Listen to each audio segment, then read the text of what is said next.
Hello, I'm Jenny Langley, and this is the second of two presentations around the interplay between self-harm, body dysmorphia, and eating disorders. And it's very often that the three are very much intertwined. So I often have families presenting at my workshops where all three would be a big feature for that family. Now, in the second part, we're going to focus on scenarios where self-harm is the primary factor, but any of the techniques that I share with you can be applied within eating disorders and body image issues and body dysmorphia as well. So the first part of the part one of the series of two looked more about the interplay between the three, some examples of how it can present when you've got the interplay between the three, and some really valuable empathy exercises that really help you to put your mind in the shoes of the person that you're supporting. So we're going to be doing more communication techniques in this second video, and I hope you find it really useful. Oh, just before we move on, there's a link to my website at the bottom there, newmaudslaycarers-kent.co.uk. I'm based in Sevenoaks in Kent, hence the Kent. And there's loads of resources on my website featuring more examples around eating disorders as the kind of core presentation, whereas today is more about self-harm being the core presentation. But there's worksheets, downloadable worksheets, videos, podcasts. So there's lots and lots of freely accessible resources that you can go back and find out more about the practical tips that we're going to share with you. The practical tips have all got an evidence base behind them. So I was part of the guinea pig carer, if you like, for the research into the new Maudsley approach back in kind of 2006 to 2009 for the core research. And then since then, I've been involved in many of the research programs as well. And I do lots of clinical training as well as parent workshops. Okay, outline of the part two, this part of the session. So we're going to look at the theoretical model of change just very quickly. So why does it matter? It's really valuable, it's really important, and I always share it with families. And they always say, "Oh, I just hadn't thought of it like that." So as professionals, you'll be more familiar with the fact that sometimes the young person is ambivalent and or completely fiercely in denial. But for parents and carers, they find that really useful to understand that kind of cycle of change. Then think, how do we approach somebody with an eating disorder if we think they're self-harming, so they're not disclosing they're self-harming. So you can, as you know, get a lot of resistance. How to respond if they tell you that they're self-harming. Awareness of medical risk and emergency first aid. Obviously, you know, self-harm can be very dangerous. And then after the practical communication tips to really make the connection, I'm going to show you a five-step model of change using an example that I did with some clinical training with a group of eating disorder clinicians not that long ago, and they said they found that really useful. Just very quickly, we'll look at some harm minimization techniques, exploring healthy alternatives. So you can't just tell someone to stop self-harming, can you? You need to replace it with something. And you can't just say to someone who's self-harming, well, why don't you do this instead? It's a process that they need to go through, and we can support them to do that as they become more resilient. And then at the end, you've got lots of resources and signposting. Okay, so this is the theoretical model of change. So it looks a bit like a pizza, doesn't it? So with its different segments. So to start with, somebody might be in pre-contemplation. So let's say James here, young man in pre-contemplation. Maybe he has anorexia, he's self-harming, but he's fiercely in denial. And there's two types of denial, particularly with eating disorders. There's one type called anosognosia, which is where James would have no idea what you were talking about. So we saw this with my son. My son had anorexia when he was 12. And I would say to him, Sam, darling, you're a clever boy. You know you need to eat more and exercise less. And he would look at me blankly. So a really good way to connect with James, if he's in that anosognostic state of mind, would be to say, it must be so confusing for you, or it must be so frustrating when you feel fine and everyone around you is saying something different. So that's just a very simple tip when somebody might be in that state of mind about anosognosia. And then the more traditional pre-contemplation stage, we think where somebody's in denial. So they know that what they're doing isn't healthy, that maybe they don't want to be doing it in 5 years' time, but there's not one part of them that wants to change at the moment. So again, you might get lots and lots of resistance. Then a young person, so if you're an adult, obviously we all have a writing reflex, don't we, or a fix-it mode. So the adult wanting to support James would be really trying to help James to move around the cycle of change. But If the adult doesn't come alongside James and connect with him first, then it's likely that James will feel that the adult is speaking a completely different language. So all of this model is about how do we come alongside the young person wherever they are in this cycle of change. Then they move into contemplation. So let's say Tice here is in contemplation. Part of them wants to give up their self-harming or eating disorder behaviors. Part of them is very worried, very nervous, very fearful of letting go because these are Tice's coping strategies at the moment. It's really tempting to rush in and overwater that green shoot, particularly for families, maybe not so much for professionals, but busy professionals who've only got so much time with a young person. It can be a trap that we all fall into. So we're going to look at a technique called the decisional balance, which is really, really, really useful when you're really trying to get inside Tice's mind to validate the fact that change is really scary and acknowledge that, yeah, there's two sides to every argument, but we're not forcing too quickly for change. We're being curious and supportive without rushing in with our writing reflex. Hayley's in preparation, so thinking about change. Again, this can be a very fragile time because Hayley might be, really determined. She might have given herself a goal that she wants to stop self-harming or give up her eating disorder behaviors within the next 6 months. But part of her will be doubting herself. And what if it doesn't work? And of course, every time we try something, so we call them behavioral experiments, don't we? So every time we do a behavioral experiment, we as adults know that sometimes it'll work out, sometimes it won't. When we have setbacks, that's a good opportunity to learn. But for Hayley, that might be quite a shock. Like, well, I've made my mind up and now I'm going to change, and then something goes wrong. So we can use our communication techniques to keep connected with Hayley and to soothe and support her when she has a setback. And then Chloe here's in action. So we're going to look at these, we're going to come back to these young people later on. And of course, the real journey for young people is more like this roller coaster. So going backwards and forwards, it's not like Hickory Dickory Dock, the mouse ran round the clock. It's much more like a roller coaster going backwards and forwards. And these supporting adults can be there to, to reconnect, to pause, and to help that young person to have the resilience to pick themselves up and start again. Okay, so you suspect a young person is self-harming, what next?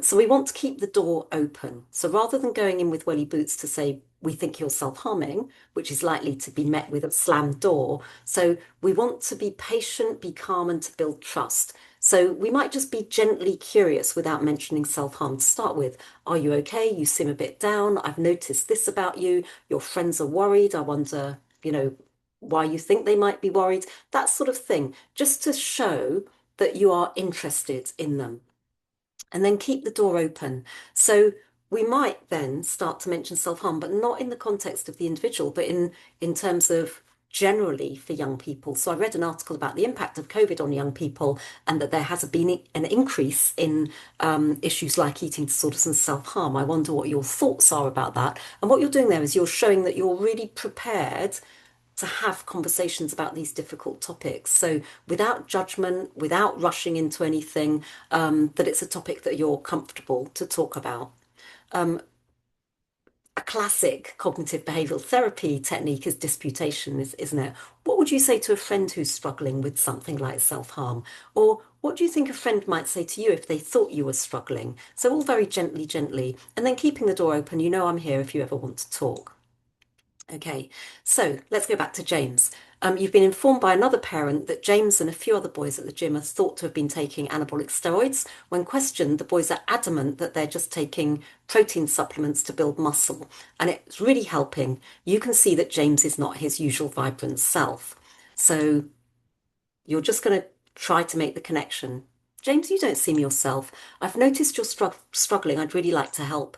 If you had a magic wand, how would your life be different? I was never sure about that one, but actually lots of people, lots of parents have said to me and lots of clinicians have said that can be a really, really useful question. Seemingly, particularly with autism, the magic wand question can be a real way to kind of open the door.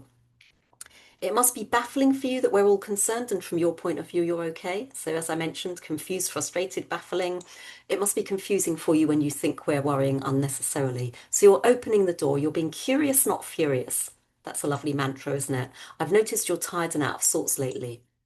And then we have a framework within motivational interviewing. So I'm sure some of you are familiar with motivational interviewing, but it's a beautiful way to connect with somebody wherever they are in that cycle of change. That's where it's so powerful. Whereas the traditional cognitive behavioral techniques tend to work when the person has moved into preparation and action, and they're motivated to engage in that kind of therapeutic process.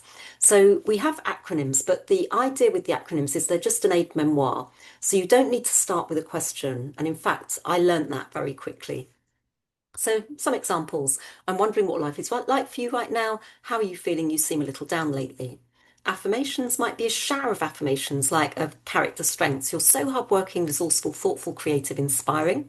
Thank you for trusting me with that. So any thank you. Thank you for sharing that with me. Thank you for trusting me with that. Your friends admire your sense of humor or your sense of justice.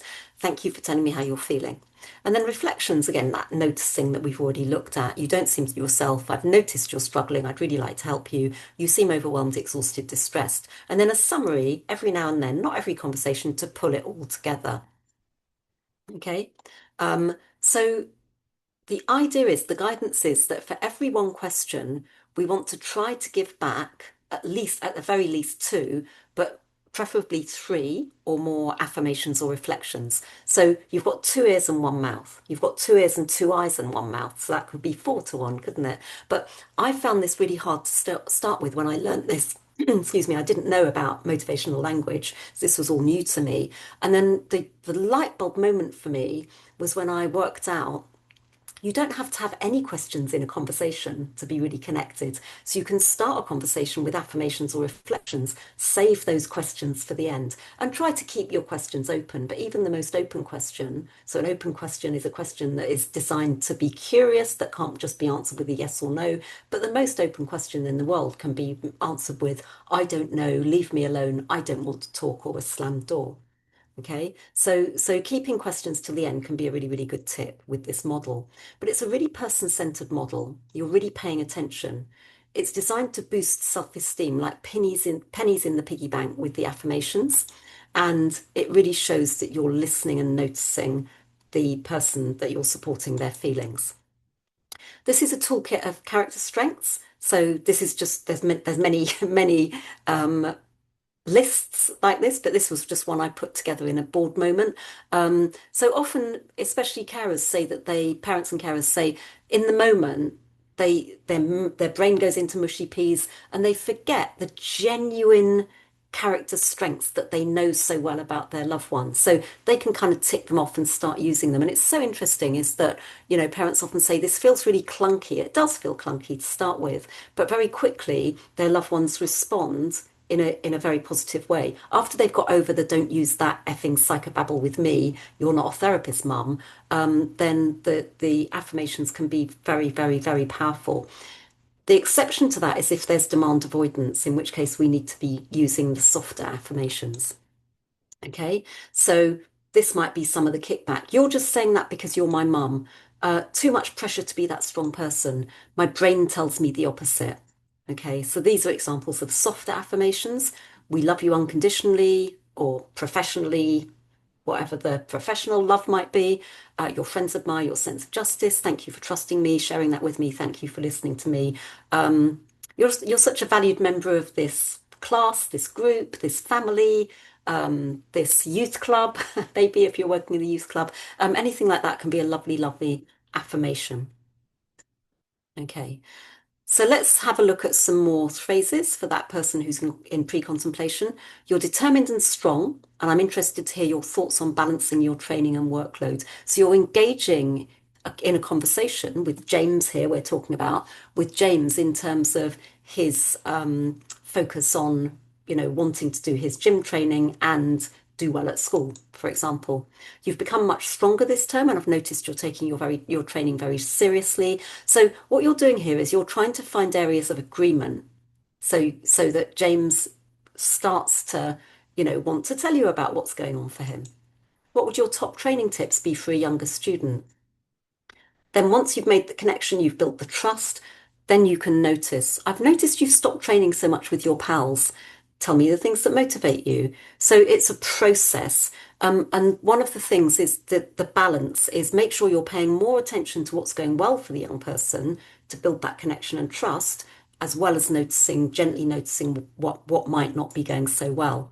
So let's move on to a young person who tells you that they're self-harming. So by definition, they're in contemplation, maybe in preparation.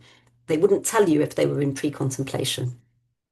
Okay, I'm not going to show you this video, but you might want to go back. This is a really, really new resource, supportive responses to self-harm. There's some really useful training videos, and this is one where Jack tells a school member of staff that he's been hurting himself, and you get the first vignette basically shows where the teacher kind of dismisses and is really busy. And then in the second vignette, she really sits down and pays attention and listens. So it's a wonderful website, really worth having a look at the resources there. Okay, now I am going to show you a video from this pack, so No Harm Done. It's a pack of 3 videos and 3 leaflets that was created by the Charlie Waller Trust in collaboration with the Royal College of Psychiatrists and Young Minds. And I do a lot of work for the Charlie Waller Trust. So I was part of a big project in Surrey where we went round to all the schools and we were showing them a play to year 8 and year 9, so quite young. So we were showing a play to the kids that alluded to cutting, burning, paracetamol overdose, completed suicide, and a bit of racial tension, laxative abuse, I think, as well. And it was a really, really well done play. And then we'd created a PSHE package for the teachers, but I was tasked with going round to do the kind of the staff training. It was a 3-line whip, always in twilight, which isn't ideal, is it? And it was really interesting. So all of the students reported back, thank you so much for coming into our world, because we all know someone who's self-harming and we really wanted to know some tips and some, practical advice of like what to say and what to not to say, what to do, what not to do. So they really welcomed it. The teaching staff had very different responses. So some teaching staff were like, this is so needed, this is wonderful, this is great. But other teaching staff were terrified because they didn't go into teaching to support young people with self-harm. So I did a similar presentation in this staff training. But it was a very, very successful project. And there was more disclosure in those schools about self-harm, but all the students said that school felt a much safer place to be if you are self-harming, or to be able to go and ask for help if you were supporting a friend who was self-harming. So it was a really powerful project. So I'm going to show you the professionals. There's a video for professionals. I'm going to show you a video for the parents and a video for the young people. It's this communication that actually everything that's going on inside me is really ugly or is really scary. But I'm going to show you that in this sort of wound or this cut, and if you react badly to what you see on the outside, then I'm not going to show you what's on the inside, because that's the really scary thing. If you see this and you look past that and you're willing to talk about this, then I can trust you to show you everything else. The first time I spoke to a student about self-harm, I felt the weight of responsibility to get it right and have all the answers. I realised that I needed to enlist the support of other people, and I needed some support not just in dealing with her, but also dealing with my reaction to self-harm and how actually I wanted to put everything right for her and make everything okay. And I realised that that wasn't actually what she needed at that point. She just needed to be listened to. To have that trust and confidential relationship when you are vulnerable, when you don't always know what's happening, is absolutely crucial. Having someone outside of the family that they can talk to about their self-harm can be vitally important. A lot of young people who self-harm are experiencing problems at home, and therefore home doesn't feel like a safe place. And so I think for them to have someone who is safe, who doesn't judge, who doesn't freak out, and have a safe place to talk about it whilst not feeling like that person's then watching everything that's going on, that can be really, really important to young people. There are hard days and there are some times that you don't know what to do, but then there's always a light at the end of the tunnel, and with the help and support you can get there. even if it's a friend, another adult, a professional, just find someone that you trust and talk to them.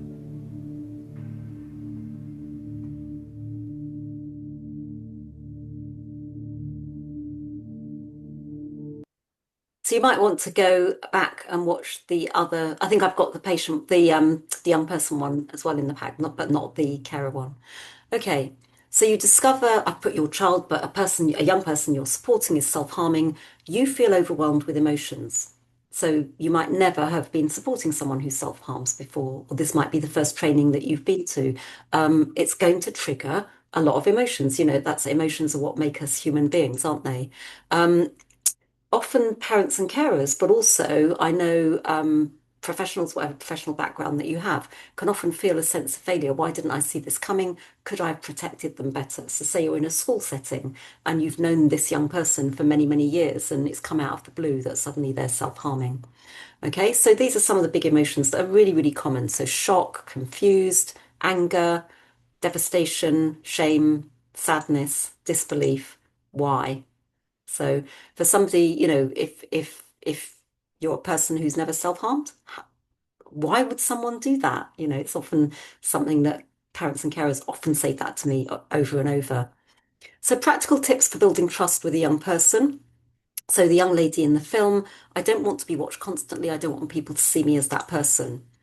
My mum and dad accepted it. They didn't shout. They gave me support. I'll be forever grateful. So these are all from the three videos, not just from the one I showed you. Before I didn't have aspirations. Now I see a future.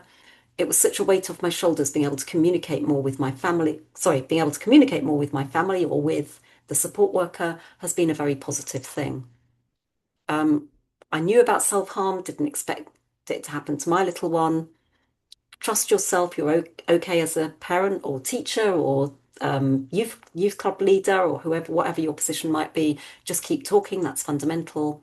It's important to get professional help if you can. It's really hard, isn't it? We know the waiting lists for CAMHS at the moment are very long. So, really, really being aware of what's available in your local community that is very much self-harm focused. First port of call is often the GP. It has to be when she's ready and on her terms, and that's hideously hard. And I remember a teacher I met in West Sussex when I was doing some MFA, Mental Health First Aid England training, and she said that one of her students that she'd known for a long time, she knew something was up, but couldn't get to the bottom of it. And they would walk, she had time that she could walk around the sports field with this young person, not every day, but often. And she said it took a whole term for that young person to open up about his in that case, self-harming behavior. But then it took a very long time for him to start to reduce his self-harming behavior. But the first step was that disclosure, and then the school could make sure that he was safe. So put, that safety kind of net in place for him. Tips from young people: try not to judge, be honest. I don't understand, but I do want to help. Accept recovery as a process, will take time, and really listen and pay attention. And I've heard so many young people say that is that they've asked for help and they kind of got brushed away. The person that they asked maybe didn't have enough time or didn't have any training on how to respond. Talk about other things too. What are you proud of? So that goes back into the kind of like pay attention to things that are going well for the young person, as well as then noticing what's not going so well. This is a quote from a young lady. My mum took the time to listen, really listen. She made time for me. I was the most important thing she had to do right then. It made me feel special and allowed me to open up to her. Some more thoughts from young people. So everything going on inside me is really ugly and really scary. So that was from the video we just watched. If you react badly to what's on the outside, I'm not going to show you what's on the inside. To have that trust is absolutely crucial. There are hard days, but there's always light at the end of the tunnel when you have someone you trust. So it's so much about building up that trust. Now, self-harm is a coping strategy. So my son, I didn't really think of it as self-harm because he was unwell with anorexia back in 2002. But when he was in the hospital, he would bang his head all the time, so like head banging to quieten the eating disorder voice. But it was definitely a big way of coping for him. And then when he came home, he would smash mirrors. He would get so frustrated with the face that he was looking at because obviously it changed through the refeeding program, and he had some spots coming out as his hormones came back. So that was his kind of expression of his way of coping. And often self-harm in eating disorders is driven by the volume of the eating disorder voice. And if you haven't seen the first part of this two-part series, then we have got some wonderful videos that illustrate that really, really powerfully. So self-harm serves a purpose.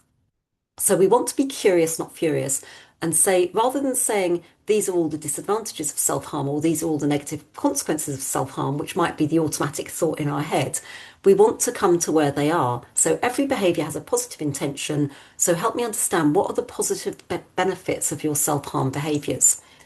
These are typical answers. It gives me control. I'm good at it. I get attention. It's the only way I can communicate my distress. Not for everyone. These are, many people hide their self-harm wounds, don't they? But if they are showing them, it's the only way I can communicate my distress at the moment. It makes me feel euphoric. So I worked with a really amazing trainer who'd sadly lost his son to suicide. And he described it as, he said, when you're young and you go for a swim in the pool, and you go down to the bottom of the pool and you hold your breath for as long as you can, and then you burst out and you get that euphoria. So often people say, yes, it makes me feel euphoric. It's my release. It makes me feel calm and focused. The physical pain is easier to bear than the emotional pain. That's a big one, very common. It wipes away bad feelings. It makes me feel alive. It keeps me alive. Without it, I would die. So people often get very confused between self-harm and suicidal ideation. And obviously they can go together. But often it's the self-harm, which is the coping strategy that is reducing the risk of the suicidal ideation. Okay, so this is us stepping into the shoes of the young person. I like the sight of blood. It makes me feel alive. And we would be curious without wanting to argue back. So now we move into this decisional balance. So the decisional balance, it's pros and cons, but it has 4 quadrants, not 2 quadrants. So the first quadrant is the one we've just looked at. What are the benefits of your self-harming behaviours? And we go around this in a clockwise fashion around this quadrant. And that's important. The second then is like, I wonder if there are any disadvantage, or what are the not so good things about your self-harm? And the young person you're supporting might give a whole great big list, or they might say, well, there aren't any really disadvantages. It's rare for them to say there's no disadvantages, but they might, because it's such a coping strategy for them at the moment. Then the third question is the most important. So thank you for helping me to understand the benefits and the possible disadvantages. Given that there are some disadvantages, help me understand what might stand in your way of letting go of your self-harming behaviours. So going back to that cycle of change, this would be for someone who's in contemplation. If they're in pre-contemplation and they don't see any disadvantages, they're probably not ready for this type of curiosity. It would be too soon. They would be confused. So you could put it in your back burner and bring it back out later. So what might stand in your way of letting go of your self-harming behaviours? And then quadrant 4 is what might be the advantages of letting go of your self-harming behaviours. So most human beings would naturally want to be talking about the disadvantages of self-harm and how wonderful life would be without the self-harm. But what we want to do is connect with the person about the advantages of self-harm at the moment and the roadblocks to change, which is often crippling fear. Okay, so we've looked at the first quadrant. So these are some common examples of the second quadrant. Well, it hurts sometimes. I have ugly scars. My friends and family hate it and get upset. I feel guilty and ashamed. It's getting worse. It makes me isolated. Okay. Quadrant 3. So what are common things that young people say? I don't have anything to replace it. It's my way of coping. I would lose control. It's my way of coping. It's the only coping strategy that actually works for me at the moment. I would lose the attention I've been getting. I can't imagine not doing it. I would have to face up to my emotional pain.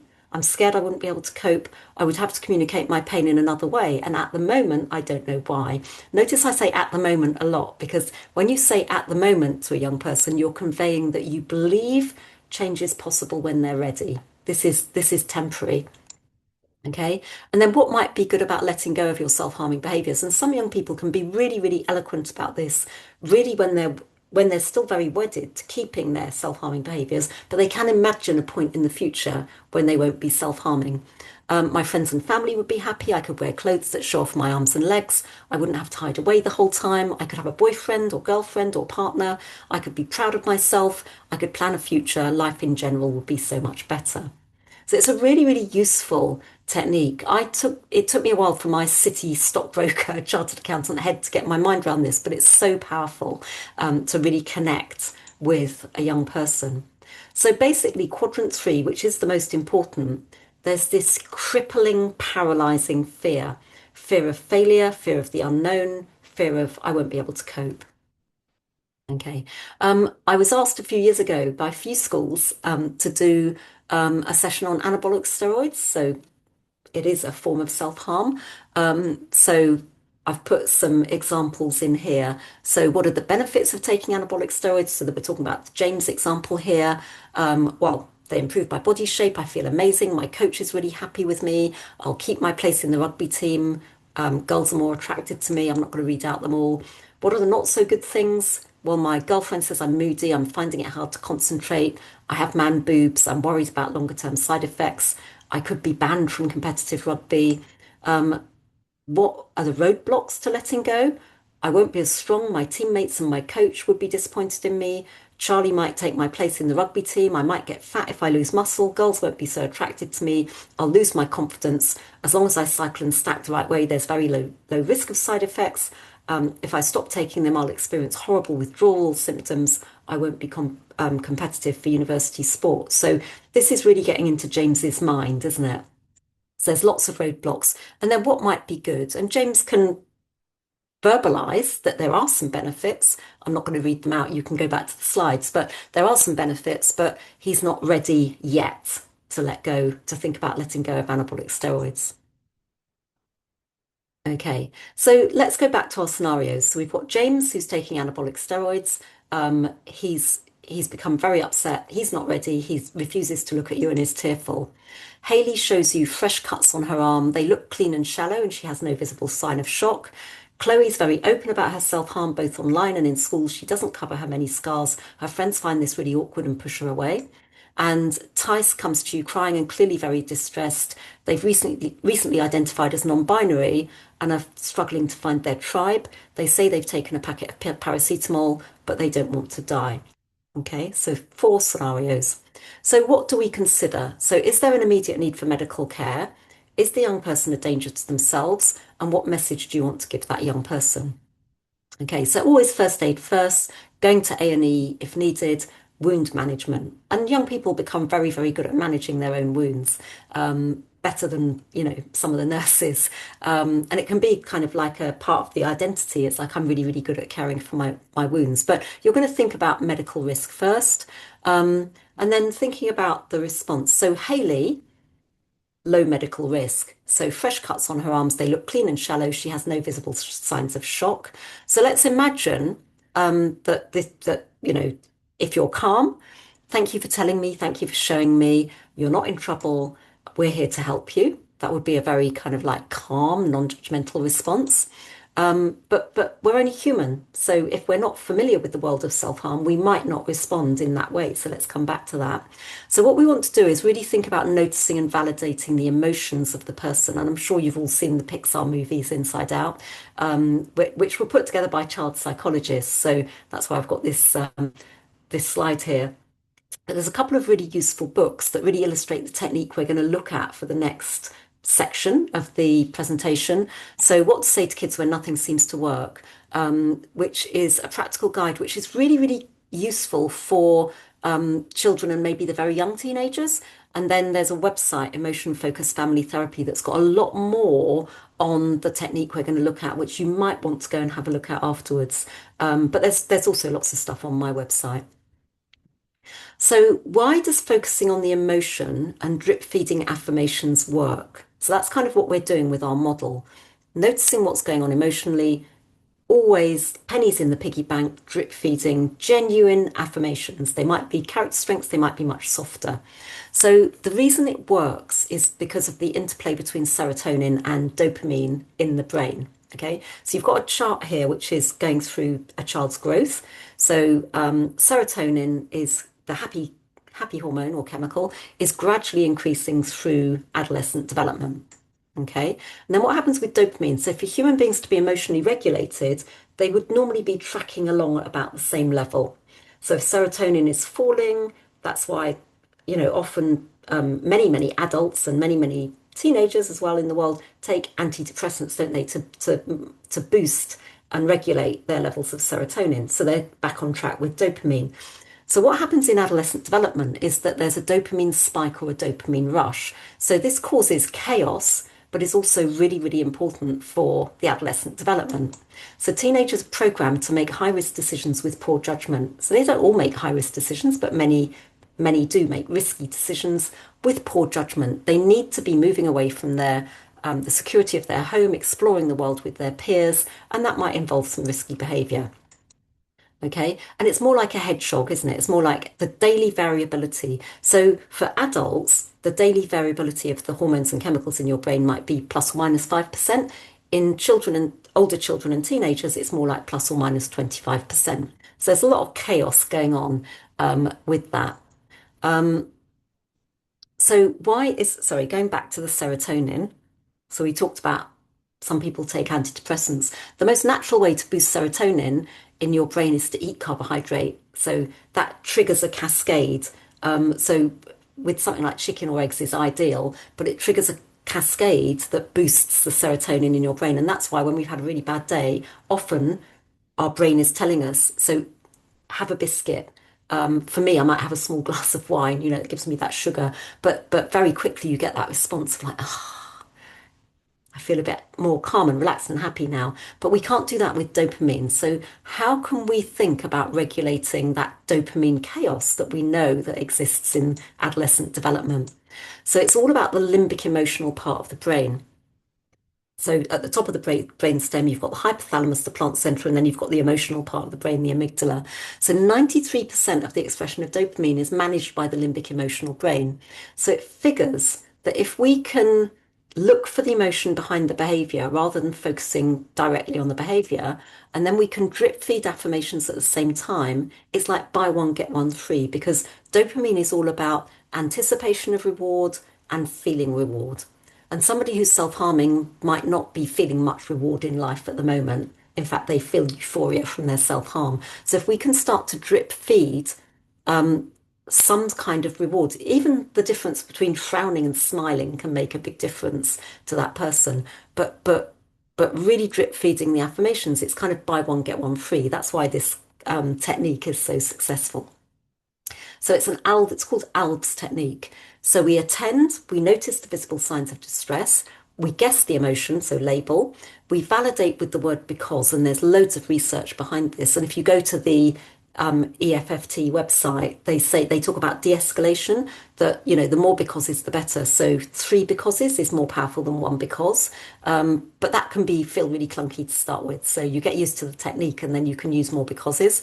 And then soothing is multi-layered. So soothing can first of all be the connection, the hug, the distraction, the affirmation. And then once the person is calm and connected, then you can start to think about possible options going forward. Okay, so I always love the picture of the house with the windy path that all kids draw at some time, don't they? So ALBS is really useful here in depicting this. So the person who's self-harming might feel that they're locked outside the bottom of the gate. And with this technique, we can start to even help them to peer over the gate. Okay. So I've kind of talked about the soother valve. So to start with the connection and then later visualizing future pathways. So we'll look at that a bit later on with the 5-step model I mentioned. So very simple example. Young person says, Mummy, I have a tummy ache and I'm not going to school.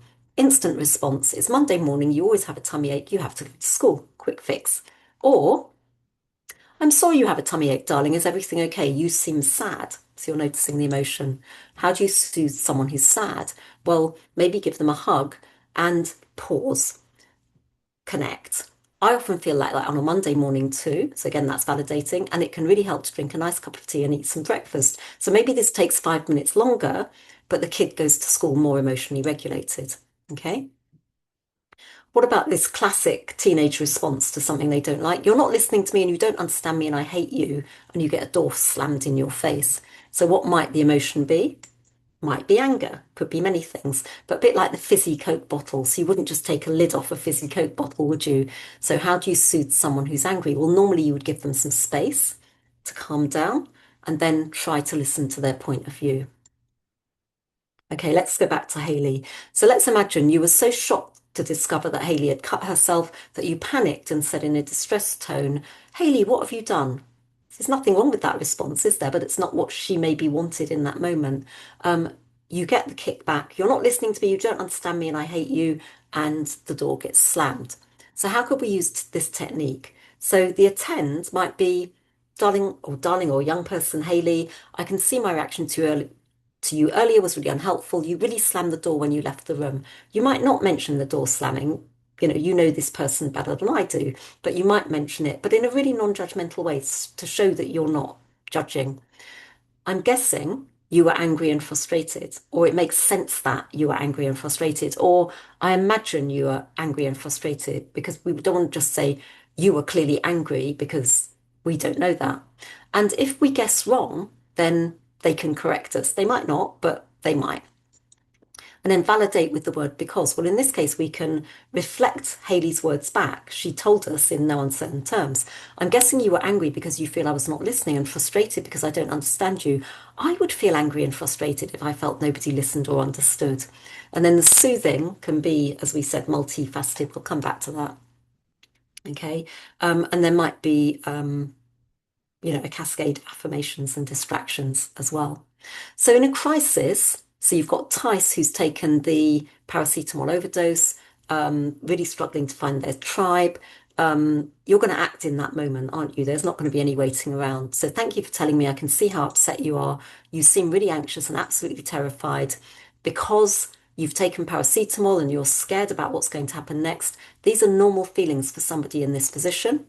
Soothe, I'm going to help you. So immediately we're going to step in. This is what's going to happen next, maybe 1 minute at a time. I will make sure somebody is with you every step of the way. Okay, and then let's say, thankfully, the crisis has subsided.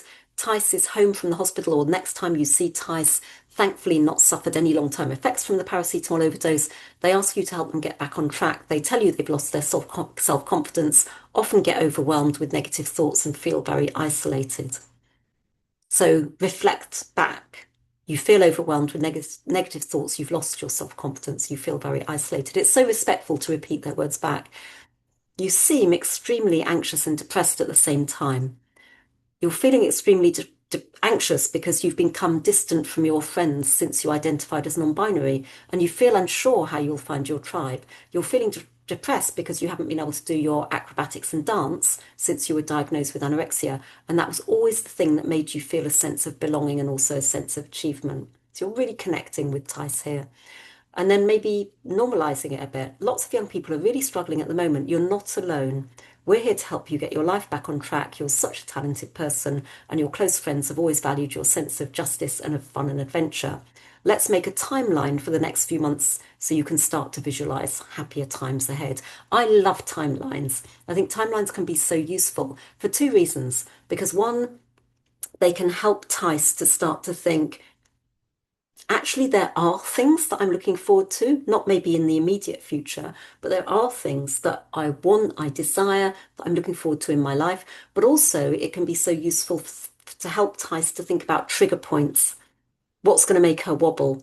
What's going to maybe, enrage the eating disorder voice? What's going to lead her to start restricting again? All that timelines can be so useful. Okay, let's come back to James. So James has started to trust you more, that you won't judge or criticize him. He's disclosed he is now taking anabolic steroids and he's become very upset. He refuses to look at you and is tearful. So James, I notice you're avoiding eye contact with me. It looks like you're feeling upset. You seem sad and anxious at the same time. You're feeling this way because you've opened up to me about your steroid use and you don't know what's going to happen next. These are normal feelings for somebody in this position. So some of these scripts repeat, and that's okay. If you're not used to this way of speaking, it takes a bit of practice. And often when I'm teaching it to families, they'll go away and practice it with each other and then start to use it with their loved ones when they feel a bit more comfortable and a bit more confident. And of course, these are just scripts, so you would adapt them to the way that you speak, because nobody wants to be speaking like Jenny Langley.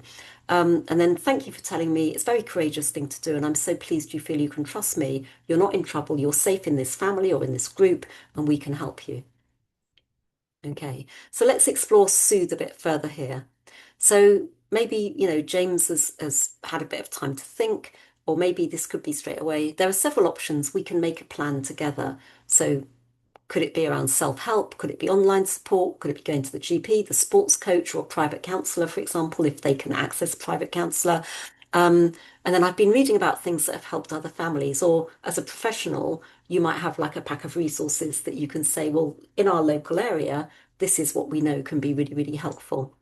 Giving choices is really good. So the person who's opened up to you, often their brain is in like complete fight flight mode. They can't think straight. So then if you give choice, then the person's more likely to be able to choose one of them. Not too many choices, but one or two.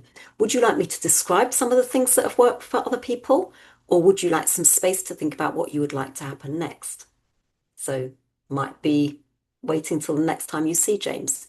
We can always talk about this next week. I know you usually go to drama club at this time, and you're such a good role model to the younger kids. So we've weaved in a little affirmation there. And then we have this really useful technique called developing discrepancy. So you've all heard of Aesop's fable of the sun and the wind. So the north wind and the sun are having a battle to get the man to take his coat off. The north wind is arrogant, powerful, strong, blows and blows and blows. And what happens? The man just holds on to his coat tighter and tighter and tighter. And when I present this to carers of people with eating disorders, they say, yeah, that's exactly what we feel like, that we've tried so hard to help our loved one to reduce their eating disorder behaviors, and they just hold on to them really, really fiercely. So the sun has a different approach. The sun shines gently down. The man relaxes, but the man doesn't take his coat off. So what does the sun need to do to get the man to take his coat off? Well, he needs to turn up the heat enough to make the man a little bit uncomfortable, and then the man of his own volition will take his coat off. That's the motivational bit. So a little bit of discomfort, but not too much, can really, really spur the young person to start to think about making their own changes. So in verbal language, what does developing discrepancy look like? So this is an example. James, there's a small part of you considering making some changes, and at the same time, you feel nervous, scared, anxious because you've experienced so many positive effects of taking steroids, which you're not entirely sure you want to lose. And maybe if you've thought about the decisional balance, or you've even done the decisional balance exercise with him, you know that. So you can genuinely say that. But if you hadn't done the decisional balance, you could guess that I can see part of you is thinking about change, another part of you is really terrified of making that change. Fear of the unknown, fear of failure, all of those things we talk about. Now, notice that the link word is and, not but. So in normal language, we might say on the one hand this, but on the other hand that. But can sound quite confrontational. It can sound like we know the answer. It's the same with open questions. We try to avoid why questions because they can sound like we're trying to lead or direct that person, rather than being curious about what's going to work for them. Okay, later stages of the recovery or discovery journey. So Chloe's weight restored, stopped self-harming, so doing amazingly well. She's recently been very open about her history of self-harm, both online and in school. She doesn't cover how many scars. Her friends find this really awkward and push her away. So an affirmation. Chloe, thank you for telling me. I can see how difficult this must be for you. I imagine this makes you feel frustrated and angry. Frustrated because you want to be able to trust your friends, to accept you as you are without judgment. So this is a big one for young people, isn't it? Angry because there's still so much stigma around eating disorders and self-harm. There's been so much work done to reduce stigma, and there's still stigma. And that can be really, really difficult. And, within a classroom, there could be half of the kids have got lots of empathy and understanding of a friend who's self-harming, and half of the kids would find it very uncomfortable and not want to expose themselves to that. Soothe. Let's cuddle up on the sofa and watch the documentary you told me about. Chloe, you've come so far. The volunteering you're doing for BEAT, which is the eating sort charity, will help so many other young people who are still in the midst of their illness. We're so proud of you being willing and able to help others, even when you're still facing some of your own challenges. And one of the really difficult things about recovering from anorexia is that you feel worse as the weight goes on. So you look better, and you've got so much confusing, conflicting thoughts going on in your head. So again, the first part of this two-part series, we really talked about that. Okay, so in terms of that language then, so we want to try to avoid any hint, tiniest hint of criticism or hostility or arguments or judgment. And we try to avoid saying to the young person, I think you should do this. So if we really want to convey some information, we can either give choices. Would you like this or would you like that? Or we might say, oh, I've read that, or I've heard that, or I've learnt that. So it's not you saying, I think you should. You can still convey what you think, but without saying, I think you should. So we're really, really listening. Now, if the young person isn't speaking much, because often anxious young people don't speak much, we call it reflective listening. So you're noticing. Even if they're completely mute, you can still notice what's going on with them. And with some people, it's more about a different medium is better. So art, drama, music, equine therapy, dog therapy, that sort of thing. But, you know, not if you haven't got the equine therapist, but the person's interested in horses or, you know, they love their pet dog, that can be a real kind of way to connect with that person. Lots of empathy. Noticing the emotions and drip feeding affirmations really, really go together. And if we're going to ask questions, ask very gentle, open questions. So we've got some mantras. Be curious, not furious. I've said quite a few times. Strike when the iron is cold. So apart from the Tice example of the paracetamol overdose, there's plenty of time to pause. Okay, medical risk really high, we're going to step in straight away. But when medical risk is low, we can build the connection, build the trust, really, really important. And then we can have these deeper conversations when the iron is cold or cooler, not hot. Give lots of attention to the behaviours you like and the character strengths. You can still agree boundaries and be firm with negative behaviours. So if you're in a school setting, for example, and there was a group of young people who started self-harming as part of their group identity, then clearly the school would have to set a boundary that this behaviour is not acceptable in school. But you'd need to sit down with each individual young person and talk to them about their experience of this entry into the world of self-harm. Probably most of them would say it's a relief that we can look at doing some other activity instead, but two of them might have found that self-harm was actually really, really effective as a coping strategy, and they might then need that more support. Okay, so let's think more about the second part of the soothing elves, which is the planning for change. So thinking about change. So we have in the new Maudsley approach a five-step, very simple five-step model. There's loads of these types of things around, aren't they? But the first step, help the young person to identify behaviours they might want to change. I like a spider diagram, but some people just prefer to write down a list. Help them rank the behaviours in order of difficulty to change, and this is subjective. And of course, the young person can change their mind a few times. But if possible, if it's clear that there's an easy or an easier challenge than a more difficult challenge, we would say probably go for the easier one first. Guide that young person to choose an easier one. There might be a social reason why they want to choose a more difficult one. I need to stop this behaviour because my friends think I'm weird, for example. Okay, step 3, help the young person to choose one of the behaviours, and then we can unpick any behaviour using what we call the ABC approach. So we're moving more into cognitive behavioural techniques here because now the young person is in contemplation, if not preparation. I would say more preparation here. They can think about what drives the behaviour, what are the consequences of their behaviour, and then the idea then is that we look at a menu of options. So, and there's always the option to carry on with the behaviour, because they decide, having done the ABC, they're not ready. They might want to go cold turkey, rarely works, and then there'll be a myriad of other options. And then coming up with a behavioural experiment. And then every now and then with the support person, whether it's mum, dad, or a support worker, or whatever professional remit that you're coming from, reviewing and reflecting how are things going, with no pressure, no rush, no judgment. Okay, so this is an example spider diagram. So I've put in the little blue bubbles percentage difficulty to change. Okay, so this is from a clinical training that I did not that long ago. So EDI is the person with the eating disorder who's self-harming. So this is a young lady who was engaging in these different things. So cutting my arm with a razor, she thinks that that would be 85% difficulty to change. So really difficult, but not impossible. Relentless pinching of stomach, arms, and thighs, 100% difficulty because that young lady's really struggling with body image or body dysmorphia at the moment. She has got not one part of her thinks she could stop doing that. Filing my nails to a point so I can scratch my skin properly. This often happens in tier 4 inpatient settings because obviously it's a very safe environment. There would be no sharp objects around, for example, and often it is the fingernails being filed that are then used to have the same benefit of cutting with a blade.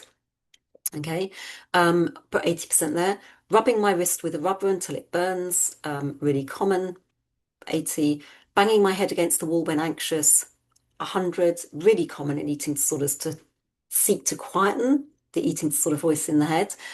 Picking the skin on my thumb until it bleeds, 80. Pulling out the hair at the back of my head, 85. Okay, so, and these numbers could obviously change very quickly, but we're trying to help the person to really think about what might be possible. It wouldn't be possible to think about head banging at the moment. It might be possible to think about some of those others. You might think pinching of stomach, arms, and thighs, rubbing my wrist with a rubber and picking the skin on my thumb. Is that really self-harm? If the young person identifies a behavior as self-harm, we need to absolutely acknowledge that and validate it. Because if we don't, they'll do more of the behavior or turn to a more harmful behavior. Okay, so in this case, the young lady chose the cutting with a razor. So I've put not necessarily the easiest one, but there might be a medical safety reason to go with the more difficult one first. And so with her nurse, in this case, she would agree, we're going to think about the cutting my arm with a razor. So what might be an antecedent? A stressful day at school, a stressful day in the clinic. So the tier 4 hospitals would have the day school part of the tier 4 hospital, wouldn't they? So a stressful day at school would lead me to self-harm. And what's the consequence? Oh, I get immediate relief, but then later I feel anxious again. That relief isn't very long-lived and it's getting worse. Okay, so a menu of options. So let's say you've built trust with Hayley, who wants to consider reducing her cutting. She's now ready to look at possible alternatives. She asks you to help her come up with a list of options, and you both research this together. Much more powerful than you just giving Hayley a leaflet saying, these are all the options, go away and have a look at it. That can be an option as well, of course. Create a I don't like calling it a crisis card, but an ideas card with the aim of delaying the urge to self-harm when her anxiety is building. There's lots of safety plans out there. This is a link to one, so blank safety plan you can download. Create a list of healthy alternatives to self-harm and consider trying to introduce one new healthy option a week for the next 4 weeks. Create a self-soothe box, so the lovely papyrus hope box that you can get. Try out the NHS app, Calm Harm app, which is wonderful. Like, it's based on dialectical behavioral therapy, which we know is really, really effective for people who are being treated, who are self-harming. Have a checkup with GP and inquire if there's any possibility of therapeutic support from CAMS. And there's just some links there to early point of access. I've put Mind and Body in Kent there as well. There's some more resources coming later. Research private therapists who have expertise with self-harm and who practice dialectical behavioral therapy, as you've discovered that this is a really effective treatment that looks to validate difficult emotions. Okay, so we want Hayley to have autonomy in this process. We don't just want to be telling her what to do. Okay, this could be an example of a crisis card. So Hayley might create a card that things she can do when she's in the school setting, when she's at home, or when she's in the clinic, and when she's out with her friends. So simple example, when I feel really anxious or stressed, I'll do 17 times table in my head, text my mum or a friend, eat something really sour, watch YouTube videos of mini Dachshunds, go to student support, call a helpline, or talk to a nurse, for example, if she's inpatient. Okay, so she decides that she wants to try the Calm Harm app, but we mustn't underestimate that anything she's going to try is going to make her feel really, really anxious because she's not 100% sure that she wants to let go of her self-harm. She's still in those early stages. So as a first step, maybe with her mum or with her support worker, watch the No Harm Done video for young people. I'm going to show you in a minute. She felt really anxious about watching it with her support person. And then she thought, oh, actually, it was really reassuring. So that makes me feel a bit better. Tell my mum I want to think about stopping self-harming. Telling my mum that's really, really hard. 99, but then what a relief to have it out in the open. So her anxiety fell immediately. Her mum was really good, paid attention, listened, didn't judge, like, was alluded to earlier in the professionals video. Talk to my mum about the Calm Harm app. Well, now we've got the subject out in the open. That's not too anxiety provoking. So anxiety, she says 40, wave of anxiety of about 40, but she says it was actually 30. I am a bit nervous. It might be rubbish, but my mum was really supportive. It was nice to have her help. Use the Calm Harm app on Sunday for 5 minutes. I feel really anxious about that. What if it doesn't work? I tried it. So Chloe says Sunday is my least stressed day. I did get anxious, but it did help. For a few weeks, continue with this steps. There's no rush here. So, it seems minuscule, doesn't it, to imagine that Chloe's only using the Calm Harm app on a Sunday for 5 minutes. But it can be these micro steps that can be game changing. And there's a lovely book called How to Be an Imperfectionist by Stephen Guise, which is all about these micro steps. So starting with micro steps, because this is a really, really big thing for Hayley, and then she can start to build her confidence. So over the few weeks, her anxiety around using it comes down. It does help a bit, although I'm not sure if it would work in school, which is a really stressful place for me. So show the Calm Harm app to my friend at school. So that's the next step. She tries it and it backfires. She feels overwhelmed with emotion. So 100 plus, I couldn't do it. I was terrified of being judged. So the idea with this graded exposure approach is that you can go back to a previous step on the ladder, or you can come up with a different step. So it's a very fluid model. Families love this. It's really the domain of occupational therapists, isn't it? They do this all the time in clinical settings, but families really, really like this approach. So add in an incremental step, show the Calm Harm app to my friend at home on a Sunday. So if home feels safe, I've been using the app at home. That doesn't seem to, I'm still anxious because it's my friend, but actually my friend was really supportive. She has a cousin who self-harms. I didn't know about that. She didn't judge me at all. And so the process goes on. So as many steps as are required to gradually build confidence in using the Calm Harm app. Now, if at an earlier stage or at this red stage, Hayley decides this app isn't for me, she's got other things on her menu of options that she can go back and try, can't she? So it's very much a backwards and forwards, flexible and fluid approach. Okay, this is the young person's video. It's where you can go. It's a place where you can be held in a space.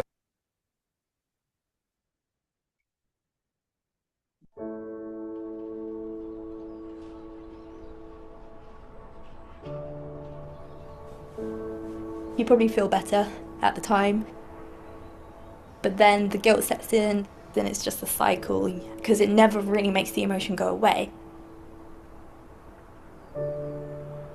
Although it's a coping mechanism, it's very much like in the moment, and I did feel more isolated because I wasn't able to tell anyone for quite a while, and I started to feel quite lonely. It's not something you really want to admit, that you've got so low that you're having to resort to something like that, because there's lots of stigma around self-harm. No one noticed. Like, I probably could have not told anyone ever and kept it like quiet. So when I started being able to open up to people, it did make a massive difference, because talking about it is much more positive than actually doing it. It was kind of a relief that I'd spoken to somebody about it. It's just the little small things that can make big impacts. I was helped to find other ways in expressing myself without hurting myself. you find out different ways that you can get help and different places where you can go. It's a place where you can be heard in a space that you feel comfortable, that you could actually speak to professionals or people that you trust about it. One of the most positive things is change. There are things that will make things better, and you just have to look for them. And if one thing doesn't work, that doesn't mean you should give up or you're not worth it. It means that there are other options which you haven't yet explored. Getting help made me realise I'm not alone. I felt so alone, I felt so isolated, that having that help opened my eyes to the fact that I can get through it. And my most amazing thing is that I can take my negative experiences and turn them into something positive.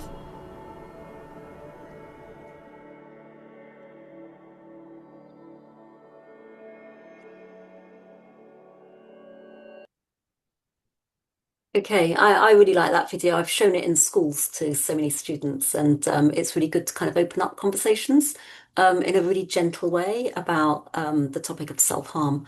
Most young people would like to have more training in schools about self-harm, by the way, so that really came out of that Surrey project that I did.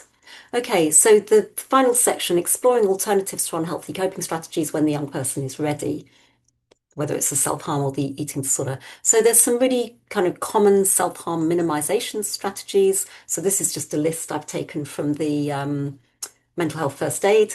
So what we don't want to do is we don't want to say to the young person, why don't you do this instead? We want to give them lots and lots of options. So you might say, this is a list that gives some, a range of different options. I wonder if any of those resonate with you, that you think you could give them a go. Okay, so not to push for change too quickly. And then there is, so I'll send this PowerPoint in the pack, but Pookie Knight-Smith, who you might have come across, she creates so much content for schools, and I met her at the Maudsley when she was doing her PhD in self-harm and eating disorders. She created a PowerPoint that's got 130 different ideas in these different categories. So what I do sometimes in schools, if I'm doing a session in schools, is I would make, 130 little laminated cards and put them in pots, and then groups of maybe 6 students could work together to look at the different options, and then maybe make a group poster about when I'm feeling really anxious or stressed or angry, I would, and then some lovely posters. And again, you can have lots of conversations around self-harm and then possible harm minimization and alternative strategies. So if you remember 3 things, so self-harm is a coping mechanism. So that's really, really important that we validate that it's a coping mechanism for that young person at the moment. Trust your gut. If you're worried, follow up. So if you're not sure about medical risk, then who's the safeguarding person in your organization. And always think about, I want to be keeping the door open and listen and asking, how can I help you? Okay. And then supporting yourself. So whether you're a mum or a dad or a professional, it's very difficult supporting young people who self-harm. So, noticing and validating your own emotions. So you can use the ALS technique on your own. And there's some hidden slides in the slide pack that you'll get about, ALS from the perspective of a mum or a dad. So you might go back and have a look at that.